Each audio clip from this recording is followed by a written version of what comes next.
Thank you. So I'm Emily. I've worked at Groundwork for over 15 years and I've managed the Green Doctor service in Yorkshire since about 2013. The team's grown within that time to work from just within the Leeds area where we started to now working right across Yorkshire in the North East. And my role in the last 3 years has seen me working with the trust right across the north of England and indeed with some of the trusts across the rest of the Federation in England to help grow that service and to help reach people in need. We've also grown the service to covering more areas. So we also now do some debt advice and retrofit assessments. So one of our future sessions, which I think will be around April time now, we're planning to look at retrofit. So if you've got any questions about that, we'd love to hear them in advance. That'd help us pull that together. So this is Simon. Simon managed our Green Doctor service in Yorkshire, which is the biggest Green Doctor team outside of London. In 2020-21 across the north, we distributed about £170,000 worth of emergency top-ups to people who were in crisis. Most of that was pandemic related. We saved 5,894 households over £210,000 worth of money on fuel bills, and that was a mix of behavioural change advice, switching, although there's been less of that recently with energy prices, and access to small grants as well. So we'll get started with the questions. Now, are you all right to get rid of the slide for us so people can see us? Thanks. So just to bring us into the topic and to give a bit of an overview, can you, Simon, tell us a bit about why and how much the energy costs have risen recently? Yeah, sure. Welcome everybody. Thanks for so many people joining us. This is our first session here, and we hope it goes really well and we're able to provide some useful information.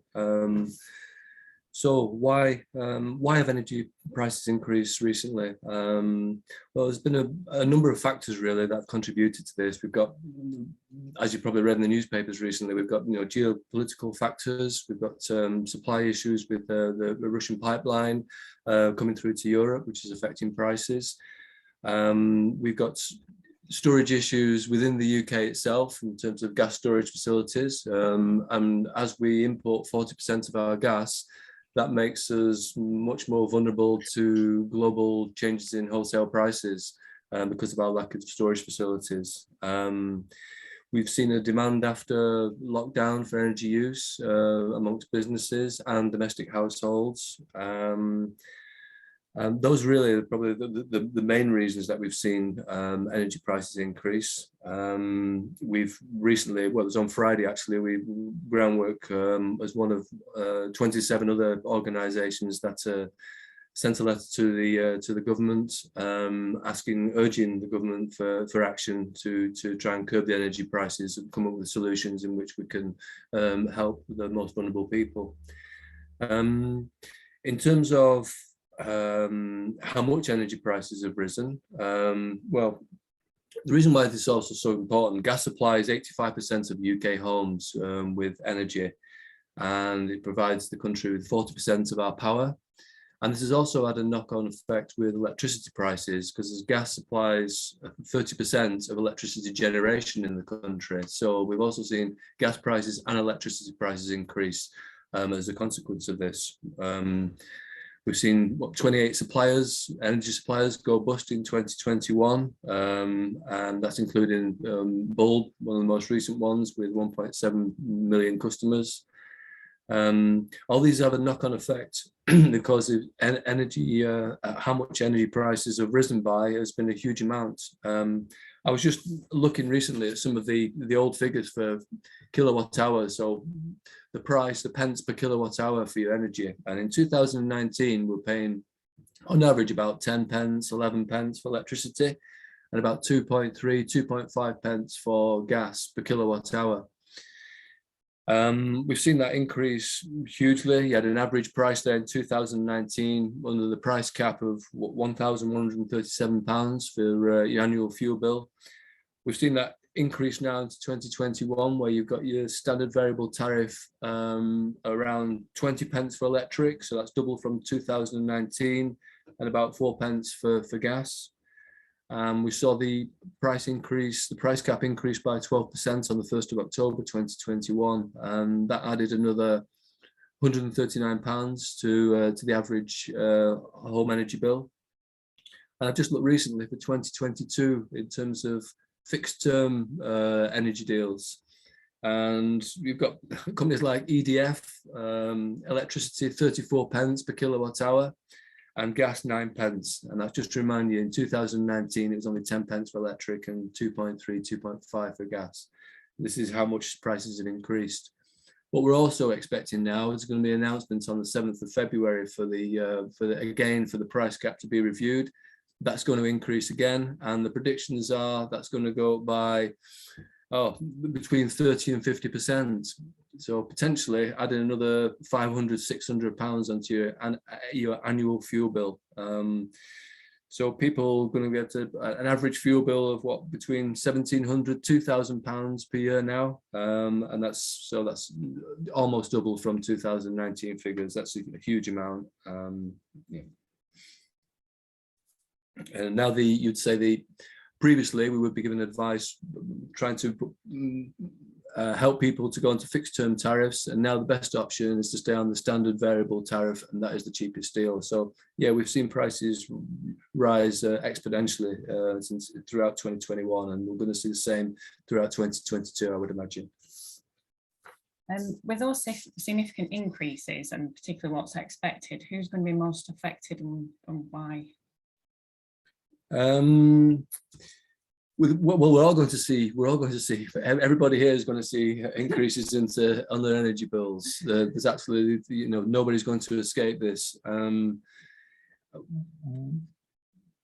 As our service is the Green Doctor service, we're here to help people with the most vulnerable people. But we're seeing coming through to our service, and we saw this in 2021, a different type of demographic coming through. So it's those people who are most vulnerable, those people who have less resilience to changes and fluctuations in the global energy price market.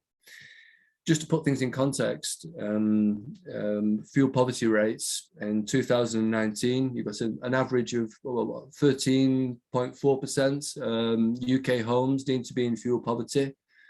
I was looking at a report yesterday which came through the Resolution Foundation, where they're expecting that number to increase up to 27% of UK households in what they would term fuel stress.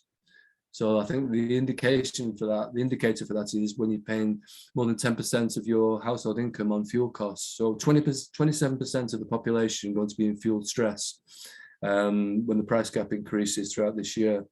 In terms of households, that's rising from 3.2 million households in fuel poverty or fuel stress in 2019 to 6.3 million households potentially in 2022.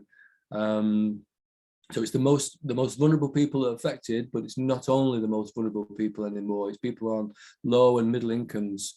No longer just the poorest people, the people on benefits, or the elderly. Sometimes people associate fuel poverty or energy vulnerability only with the elderly group. That's never been the case, and even more so now. It's stretching right across the board, across all spectrums of society. Some of the why this is quite a number of factors come into play. Why people would be more vulnerable than others, or people have less resilience than others. These are some of the key challenges that we found in the Green Doctor service through the 13 years of that we've been delivering this service. Things like energy costs and supply, fluctuations in the energy market. We've seen that now. That's putting more people at risk in fuel stress or making them more energy vulnerable. Increasing the amount of debt. That would mean that they would perhaps have poor credit, and that would limit their choices of how their energy is supplied or what meters they can have in terms of prepayment meters or credit meters. So you've got one factor, energy costs and supply. Then you've got another factor of the quality of the house, the thermal efficiency of the building. This particular session is aimed really at all people, but social housing providers in particular. So the quality of the dwelling, the EPC rating of the dwelling, the thermal efficiency of the house has a huge impact on energy vulnerability and people's ability to stay warm and keep their energy costs manageable. So you've got heat leaking from homes, cold homes being synonymous with damp, mold, condensation. And you've got the fuel poverty targets, which are trying to raise up the EPC ratings to a level D by 2025 and to an EPC rating of level C by 2030, because the thermal efficiency of the building is such a crucial factor. Then you've got another challenge, stability of household income. That's making people more vulnerable, less resilient. So you've got recent changes, for example, in the universal credit uplift, where they have, people are seeing a £20 a week change, which has been taken away from them. That's had a marked effect. The way people's benefits are paid. So again, looking at universal credit, the monthly scheduled payments has had a huge impact for some people in terms of being able to budget, or the means that they've gone into debt at the end of the month. We've got a little statistic I saw the other day. So people who are reliant on benefits, 40% of those people at the end of the month, and this is before the energy price crisis, have only £100 left at the end of the month. That's 40% of people who claim benefits. That's going to increase dramatically as that disposable income, or the extra income, if there ever was one, is becoming less and less.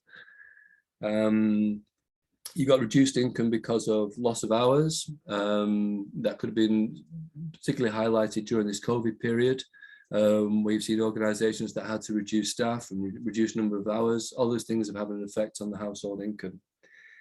And you've seen the domestic energy usage increase by around, on average, about 15% during this COVID period. So you've got a double effect: people staying at home, working from home, loss of hours, using more energy, and the price increases as well. And you've got a huge number of factors here affecting income and ability to pay. Poor health, that has a huge effect on energy vulnerability. It's a threat to the income, security, autonomy, increases social isolation, or may do. May again lead to an increased use of energy usage in the home, because perhaps there's a lack of mobility or a need to stay warm for longer periods. And poor health can make people even more vulnerable, because some of the conditions aren't recognised by, like, funding streams, for example. So access to funding may only cover cardiovascular, respiratory, or dementia, or mental health illness. But some people have other conditions which don't fall in those categories, which makes them vulnerable because they can't access that grant or that support. The fifth factor you've got in the key challenges for energy vulnerability is social relations. So you have different social relations within the household, or different energy use needs within the household. So, for example, a multi-generational household, you would have, say, younger people who would have more energy use coming from perhaps technology, laptops, gaming equipment, other types of equipment that require energy. You might have an older generation in the household that requires higher temperatures inside the home to keep warm, because it's sat around for long periods of time, perhaps. Or you may have a generation that's taking more baths and more showers, or it could be a health condition in the house that they have to wash more often. So you've got all these different energy needs within the household, within the same household, that have to be factored into energy vulnerability.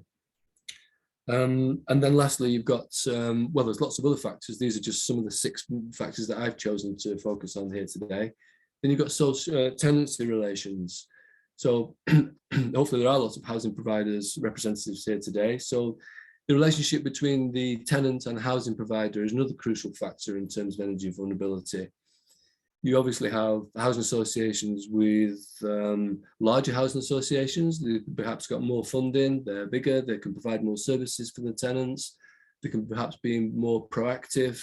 So you've got different tenancy relations, and that has a huge effect on energy vulnerability for household in terms of repairs, cold homes, access to programs, retrofit programs, for example. And that's particularly important point in terms of the private rent sector, those tenancy relations with a private landlord. Yeah, very, very crucial in terms of energy vulnerability.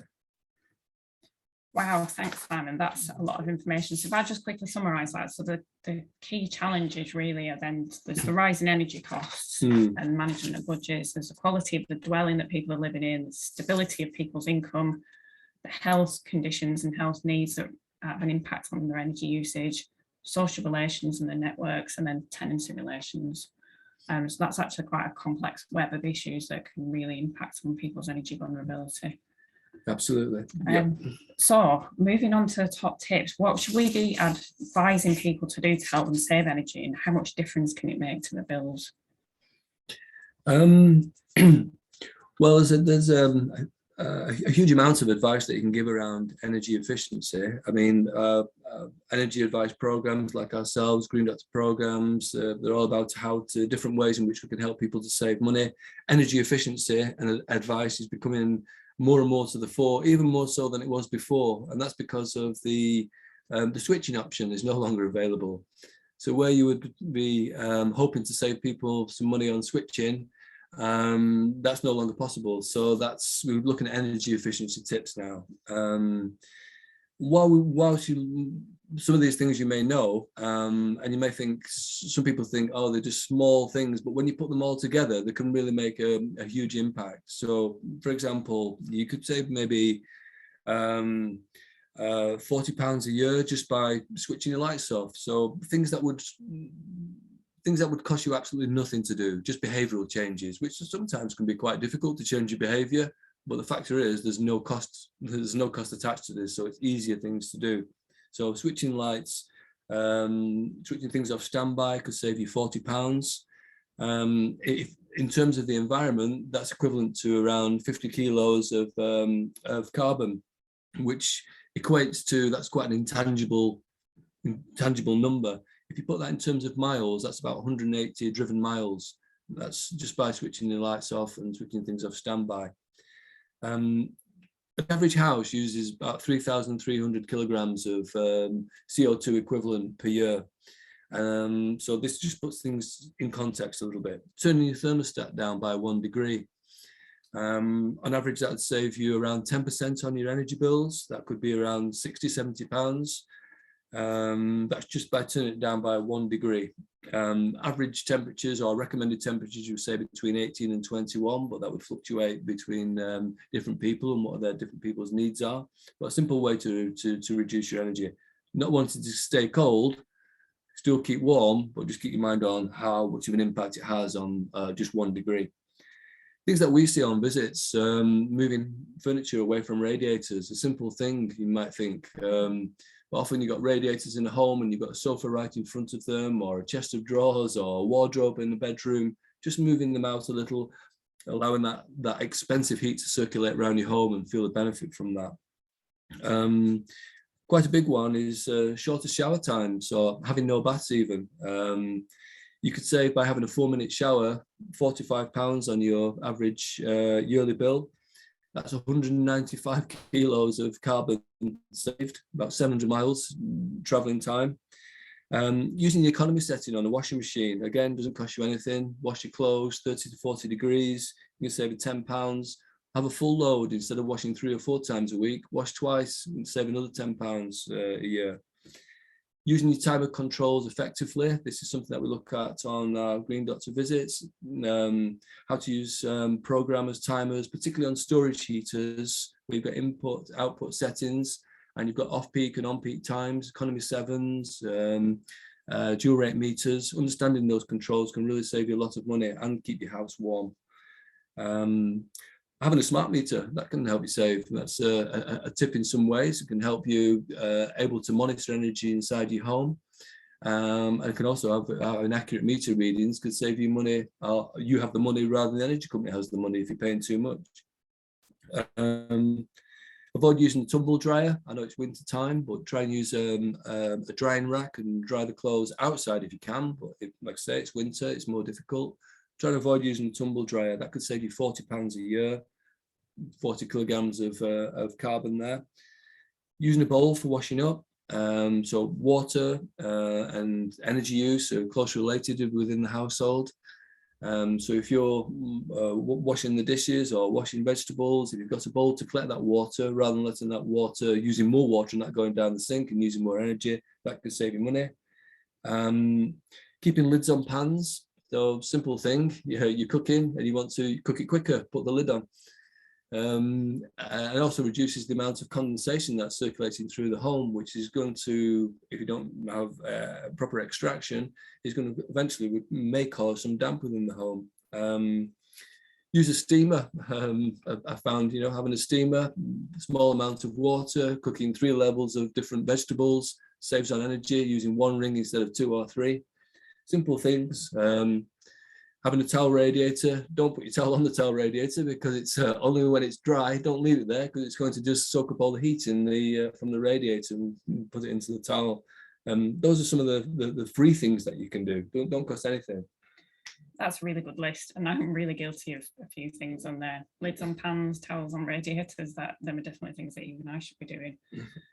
So if people have got a little bit of money to be able to spend on changes to the home, or if housing associations have got a budget that they can help their tenants make some really small changes, what is there that we can be doing that's really low cost? Well, LEDs, that's a very simple one. Just replacing the old lights, will it be incandescent, or if the halogen, we still come across lots of halogen bulbs in homes, even though they were banned in the EU from 2018. Stockists still have their old supply and they're allowed to still get rid of those. So people are still buying halogen bulbs. You can save, 85% of energy by just changing from a halogen to an LED. Depends how many light bulbs you've got in the home, but on average you're talking about 50 to 60 pounds just by changing your light bulbs, and such a simple thing to do. We could provide those for free in our service, and I think that's something that housing associations probably do themselves. Draft proofing, a simple, very cheap but very effective measure in terms of keeping warm, keeping the expensive heat inside the home. That could save you about £30 a year, over 100 kilos of carbon. That's about 380 driven miles just by draft proofing.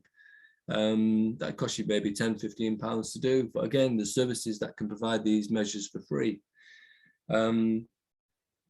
I found out recently having thermal curtains on across the door, and thermal curtains over the windows saves, as I don't know how much in terms of figures this is saving money, but I know that thermal comfort inside my home has increased dramatically because of this. And that's quite cheap. It was £15–20. A lot of homes that we go into may only have blinds or very thin curtains, and you've got all that heat that leaking through the glazing.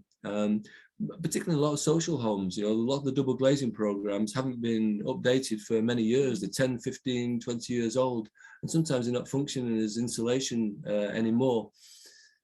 So you may have to do something yourself because those programs for updates may not come for a while. So something like that, thermal curtains can have a huge effect. Things like your floor coverings, again, we see a lot of laminate floors, hard floors. On an average, you've got about 15% of your heat that's leaking through the floor. That's an uninsulated floor. So if you can have an underlay, or if housing associations have schemes where people can't afford carpets, or these things can really help and reduce the energy leaking from the home. Have rugs. Insulating a hot water cylinder. Some electric only properties perhaps may have a hot water cylinder. Usually they would have some kind of a factory foam fitted covering, but put another jacket around there. That could cost maybe, we can provide them for free, but they're not expensive to buy. Housing associations could buy them. That could save about £20 a year, 110 kilograms of carbon. Air tightness, not wanting to increase moisture and damp inside the home, but looking at things like gaps around skirting boards, or underneath windowsills, or around the meter cupboards, or around flue pipes, or just places where you may not realise, but there's there's heat leaking from there, or there's cold drafts coming through.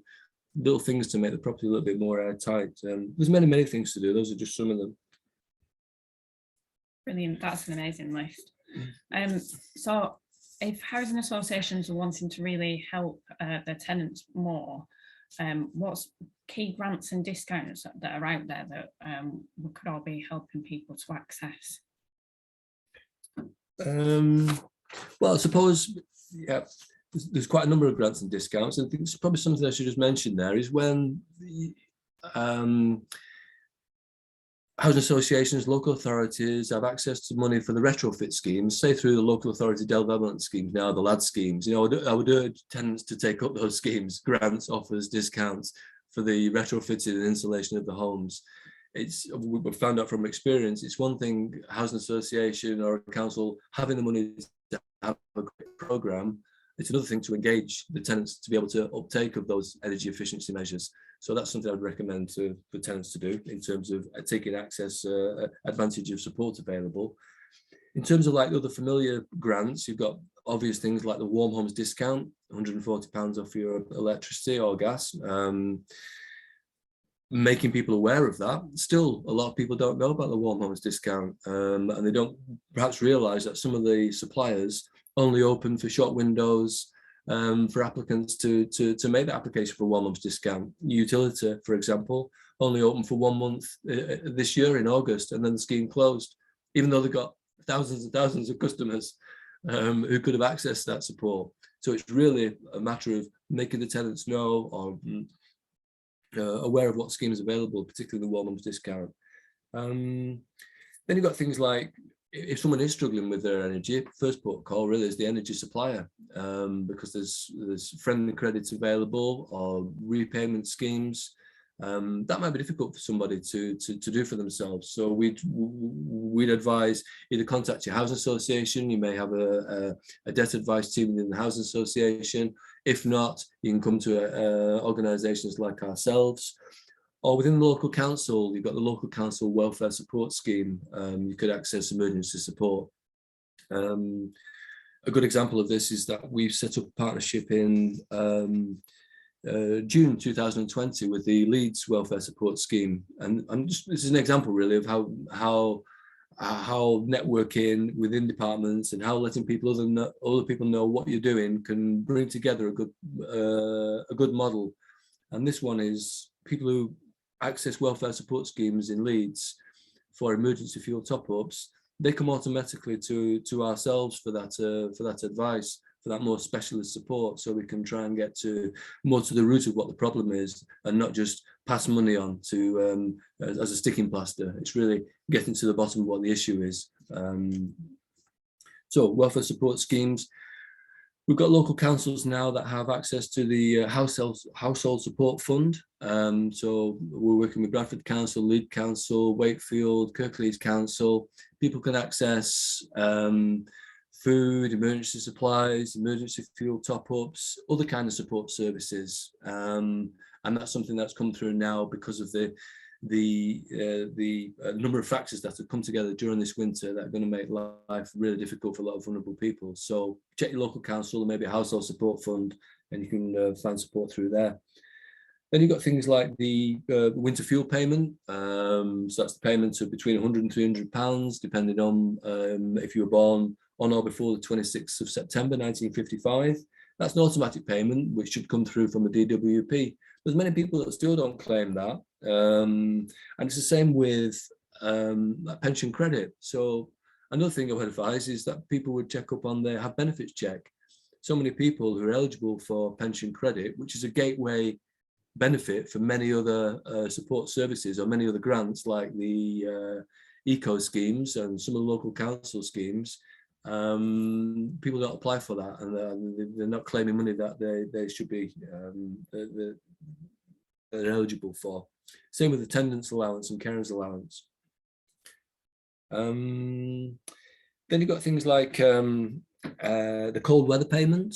Again, that's an automatic payment which should come from the DWP, and that's where the temperature drops below 0 degrees for 7 days or more. Automatic payments come through of £25 for each 7-day period. When people do experience levels of energy debt, what we've found is that it's much better to try and tackle this issue earlier. So contact the energy supplier, contact a debt advice service. Then you may be able to get access through to like energy trust fund applications, where you may be able to get energy debts. If you seem to be proactive, you can have steps to have that energy debt wiped off or repaid on a different repayment term that's more manageable for yourself. There's lots of voucher schemes at the moment going through, coming from Ofgem, from the Energy Redress Fund. So in your certain area, there may be access to fuel vouchers. So that's something worth checking with your local council, who should have information, or an energy advice service. I suppose those are probably the main ones, I would say. Okay, that's a really good list. And I guess what else can housing association staff do to help their tenants at this time? It's a very difficult time, isn't it, for a lot of the housing associations we've been seeing over the last 6 months really do want to do a lot more for their tenants, and realising it's such a serious situation at the moment. And it might be quite difficult for housing associations sometimes, even with the best intentions, to get that information across, or to get that support across to the tenants, because sometimes there's like historical barriers between tenant and provider. So you might have the greatest message and all the support in the world, but you can't get it through to the tenant where it needs to be. So I mean, we're a trusted intermediary. We work a lot with housing associations and tenants, and sometimes that does help to be able to be an independent. We're working for a charity with the environment, and we could be a conduit, an intermediary, to get that message across. So I'd say, you know, working with local partners, local organisations, having that network, and working with trusted intermediaries. I think the main thing really of one of advice we'd give to housing associations is that making every contact count approach. So where you've got services like housing officers, or tenants engagement teams, or repairs teams, or you've got retrofit schemes, integrated into those schemes energy advice, or having those people who are doing those visits, belonging in those departments, trained, so that they're not just going in there looking at their remit, say to do an EPC, or to repair, or to do a gas fire service or a boiler service, but they're looking at a wider picture. So looking at a more holistic kind of service, that making every contact count approach. And they may have 3 or 4 or 4 or 5 trusted partners or core subjects that they would go into each house, and they'd all be aware of those things. And then when they do identify those things, they could refer on to those partners for that particular kind of support. That's something I would kind of, over the years, I thought would be a benefit. A little bit similar to the safe and well visits that West Yorkshire Fire do, a little bit on that model. We've been working with like Kirklees Neighbourhood Housing, for example, on their new tenant schemes. And I think this is really a good type of scheme. So from day one, you've got a new tenant coming into a new property, maybe a young family. You haven't had the experience of setting up the energy bills, the water bills, the utility bills, perhaps how to budget. So having a new tenant scheme which provides information to support these people, how to go about doing these things, some financial literacy, some budgeting advice, perhaps some nutrition advice. All those things would be really helpful to set that tenant off on the first journey in the new house. I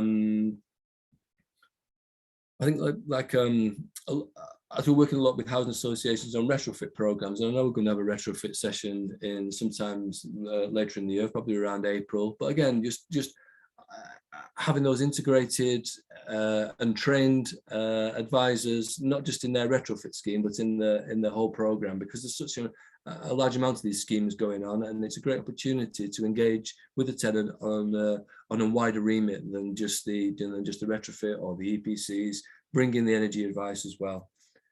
I think having staff training, so housing officers, tenant engagement officers, having that training where I know people are really busy and it's difficult to take on extra workload on top of what you're already doing, but just having that knowledge and having that training to identify things, and then having that network of partners can be really useful and save you time as well. So I think those are some of the main things that we can do, really, and having flexibility. I think that sounds like really good. We are running a separate retrofit session, but just touching on that, you were telling me, we were chatting with Matt late last week, and he was talking about some of the problems that tenants are really experiencing with new retrofit schemes that have gone in. Do you want to just touch on that very briefly? Yeah. So we're working on a project, up in the northeast, and it's a block of properties, about 40, 50 properties that have had different types of renewable systems built in. Within great intention and insulation measures that we're going to save money and become more efficient and get to net zero and everything's going to be great and increase health and well-being. That doesn't seem to be the case. And one of the factors that is being highlighted that this isn't the case is the aftercare service, so or the pre-installation engagement. And we've seen a raft of problems being highlighted because tenants don't know how to use the new technological systems. They may have gone from electric storage heaters to solar PV or an air source heat pump or ground source heat pump, and they're finding perhaps that they're not saving money, and actually. And because they're not using the system, and they've gone back to portable heaters and still getting high bills, and they've got damp in the home. And it's having that hand-holding, that more holistic kind of program, which incorporates not just the technical side, but also the behavioral and the human side, and bring the both things together. Because that's, we've seen great programs that have seemed to have failed and not lived up to their full promise. Just because of that extra care and hand-holding, going back to the tenant, asking, is everything okay? Are you experiencing any problems? Having your own engineers fully trained in the renewable systems. We've seen houses where there's different parts of systems that have been installed. So you've got different separate contractors for systems who only know their own particular specialization, and they go in, they don't see the whole picture. So it's having that, more holistic kind of program, basically, Okay, no, that sounds really good. We will touch on that in more detail when we run a separate session. So it looks like we're running on time. That's amazing. We've got some questions already in the chat. So if anything else crops up as we're talking, do feel free to keep dropping questions in. We've got about 5 or 10 minutes to cover them. So let's see what we've got. So Tim's asked us, what do you feel about bundling all your utilities together? The billion. You mean like utility warehouse kind of approach? Sometimes that's something that we would do. Generally, we wouldn't get involved with other utilities. We would just deal with energy and water, and we wouldn't bring like your TV package or the phone package or internet package into that. So I would just stick to energy and water really, but we do use utility warehouse where some people have wanted to bring them all into a package. So we'll do that if it's requested, but I don't have a preference for that. Okay. We've got a really good one here from H. Sinclair. Are there any tips for residents who have underfloor heating rather than radiators? I'm guessing that's around using the system and using it efficiently, but also sort of the thermal comfort and retention of heat. Hi, I wrote that message. So I'm a scheme manager of an extra care housing scheme. We've got 40 flats here. All of the flats, all within the scheme, it's all underfloor heating. We haven't got any radiators. So sometimes some of the tenants, find it a bit of a challenge, sort of managing the heat. All of a sudden it's quite cold, and then it's very hot all of a sudden. I just wondered if there are any tips I can give, because I know you've given some helpful information about not putting stuff on radiators, and and you also mentioned about rugs and carpets and things. I mean, does that help? Is there any difference with underfloor heating at all? Is it more energy efficient or less than a radiator? I guess your first point of the temperature fluctuation, I would have that. It's more the management of the temperature within the property and trying to keep it at a level temperature, so you've not got spikes in the heat coming on and off, so that the floor's not going from cold to hot. I guess in terms of efficiency, that might be one for you, Simon. Is it more energy efficient? Less energy efficient? I think you get an overall constant temperature, can't you, rather than just like localized areas of heat, which I think is a benefit from underfloor heating. So you've got no cold spots. if they've got some independent use of timers and controls of how to use that, that would be more ideal if if they have more independent control over the system. Yeah, because you can zone systems, so perhaps in certain rooms you could have it on a different thermostat, so that, I don't know, so maybe your bathroom underfloor heating doesn't come on as often. Yeah, they've got that actually in each of the different rooms around their flats. They can use the thermostats for, you know, independently for each room. So yeah, so maybe they're okay then. I think one of the things is that, you know, maybe they have those controls, but it may be, you know, I'm just thinking of an old auntie of mine who, you know, 90 odd, and she's gone into, you know, a sheltered accommodation, but she has control over a heating system, which are storage heaters, and she's got absolutely no chance of being able to program these heaters because they're way too complicated. So it's having a simplified system. Or if they don't know, we had a case actually in Hull where the contractors have set up storage heaters. I'm just trying to give an example of programmers, timers, controls, and how important it is to use them. And we went to one of the properties in the block of flats. I think there's about 60 flats in this particular block, and realised that from the installation, the contractors hadn't instructed the tenants of how to use these properly, and they'd actually set the wrong, and they'd all been set wrong. And so the tenants were not benefiting from the heat, and they were paying way too much. And it was just a simple matter of changing the controls and just guiding people through that process. Yeah, so if they do have that facilities, yeah, it's really important that they know how to use it.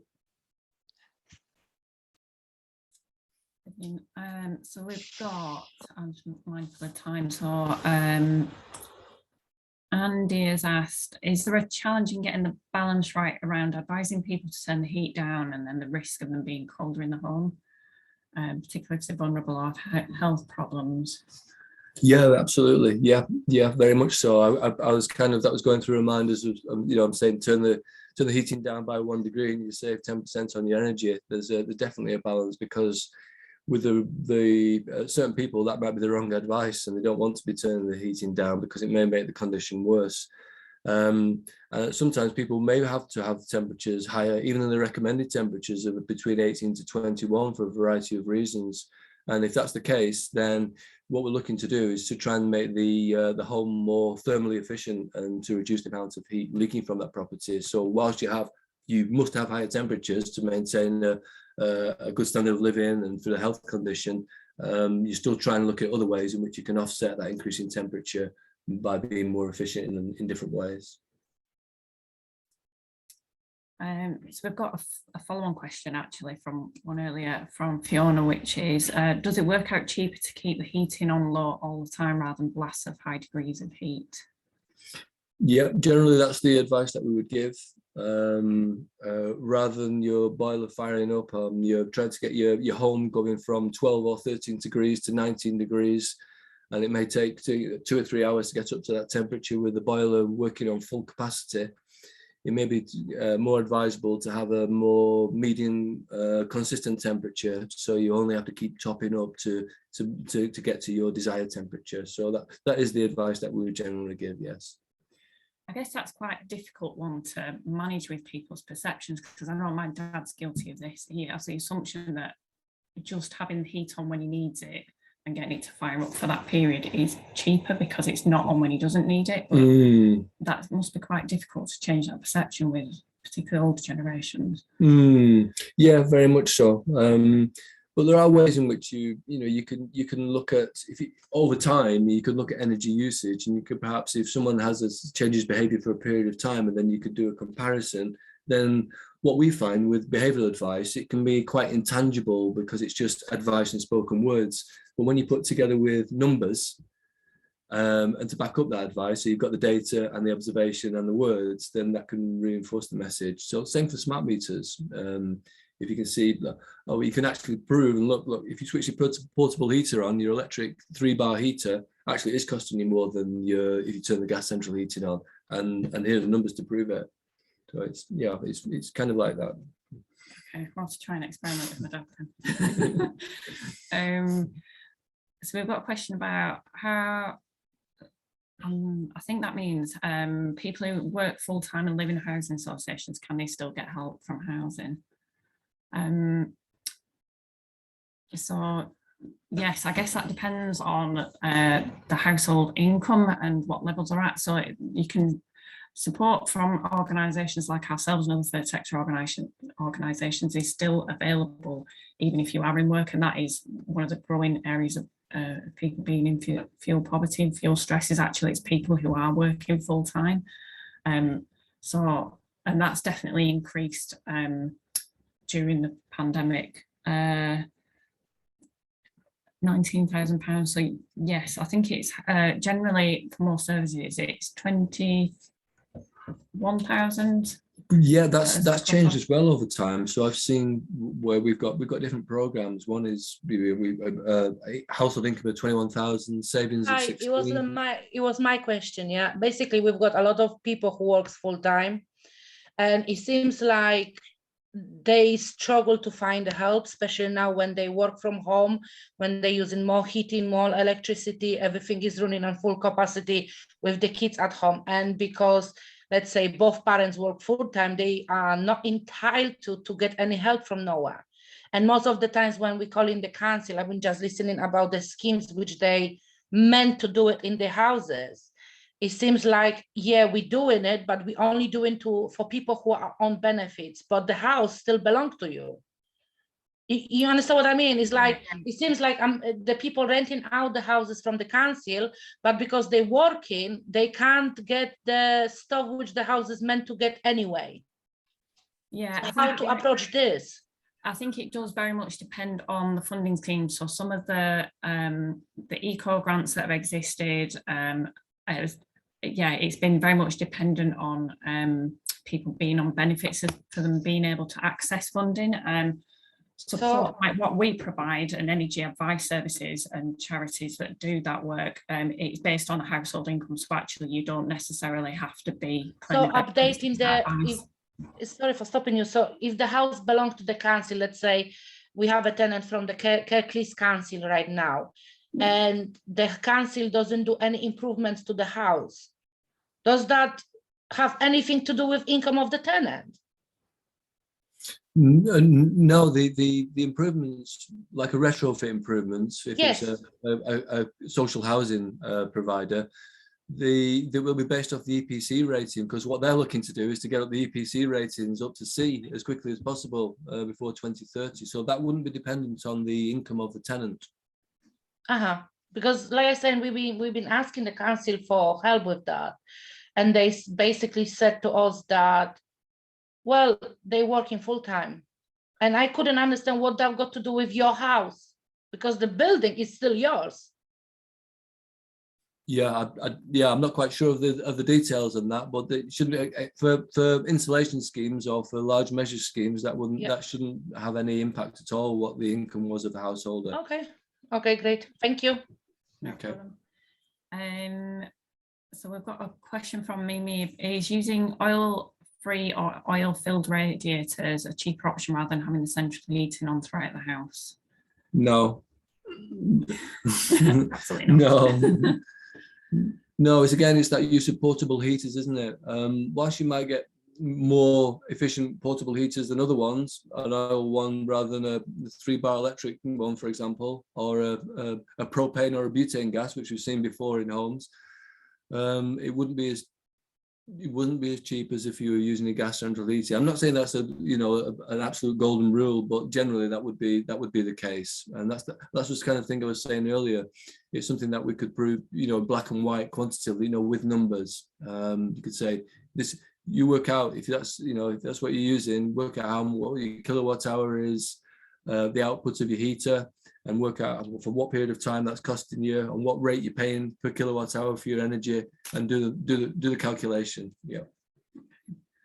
And we've got time for just one more question. So, how could RSLs measure the impact of a green doctor service? So separating or reduced emissions, improved efficiency of homes. So I guess we collect an awful lot of data. So I'll let Simon talk about that. But so that could be everything from money that we save and the carbon that we can save on visits. So there's a whole wealth of data that we typically share with housing partners and local authorities that are funded to do schemes.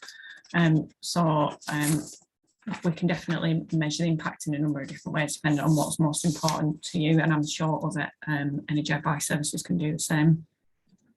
Would you add anything to that? Yeah, we've got the like I was saying, the obvious outcomes, you know, energy savings by you know, switching tariff if that was an option, one month's discount, reduced debt, applying for water grants or water savings, social water tariffs. You could calculate how much you could save from behavioural change. We can calculate how much you can from the small measures installed. Also, one of the things which I think we do really need to calculate is the social value. So it's how much of an impact has the service had in terms of increasing health and well-being, which is difficult to quantify, but it is something that's happening. You could also quantify the number of onward referrals, again going back to that making every contact count approach, where you could say, yeah, this service is having an impact because by our intervention going in there for energy, we've had a wider remit, and there's been a referral for domestic violence, or there's been a referral for substance abuse, or for hoarding, or for social isolation. Those are all measurable from our service outcomes. Okay, sorry, that was my question. Hello. Yeah, it was just, I understand all of that. I'm a big advocate for the Green Doctor service. I'm very familiar with it. It was just in terms of, when we have to audit back about sort of carbon savings and, carbon neutral and, working towards, those aims. Could we say that if, a property benefited from a Green Doctor visit and you did X, Y, and Z, it would, count as X amount of points and improve the APC rating, or it'll save all this carbon that, that we can, use as evidence when we are reporting back each year? Yeah, so we are definitely starting to count carbon an awful lot more, and we're doing a piece of work at the moment to standardise the carbon calculations across the organisation for how we do that for Green Doctor visits, just so that all of us are providing that data to people as a standard, because we are very aware that actually housing associations are interested in that now. So yes, we can definitely do that. Okay. Yeah, and those SAP ratings, some of the retrofit programs we're working on, having LEDs or having the cylinder jacket, those contribute to the SAP ratings, so we can quantify some of our actions directly with those SAP ratings. We should start Great. wrapping up now, Emily, if that's okay. All right, brilliant. Thank you, Ned. Are you right to pop up the slide? There was one final question that would be useful quickly, which is, do you provide support nationwide?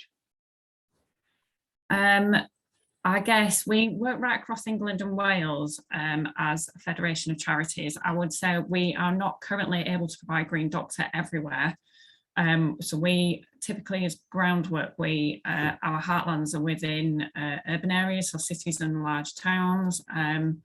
So it tends to be rural areas that we possibly struggle to get to. So it depends a little bit on where we've been funded and where our delivery teams are based. So within Yorkshire, for example, we can pretty much cover most of Yorkshire because of the way that we're funded within the region, but that isn't necessarily replicated in other areas. So particularly areas out sort of Cornwall, Devon, we struggle to reach at the moment nationally, but it is something that we are very keen to address, because actually we're aware that there's some areas of the country that don't necessarily have any energy advice services, so we're keen to address that where we can.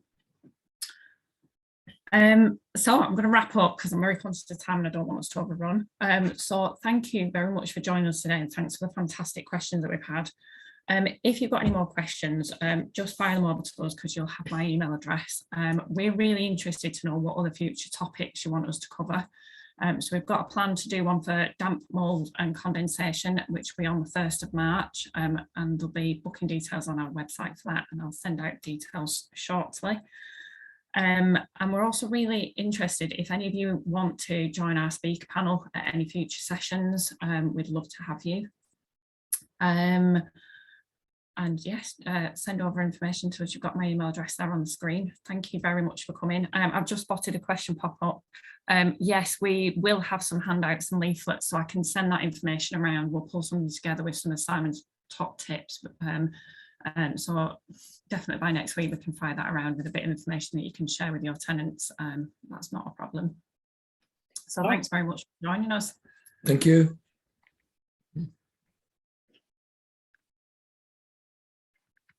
I'm going to stop the recording now. Brilliant. Thanks, Ned.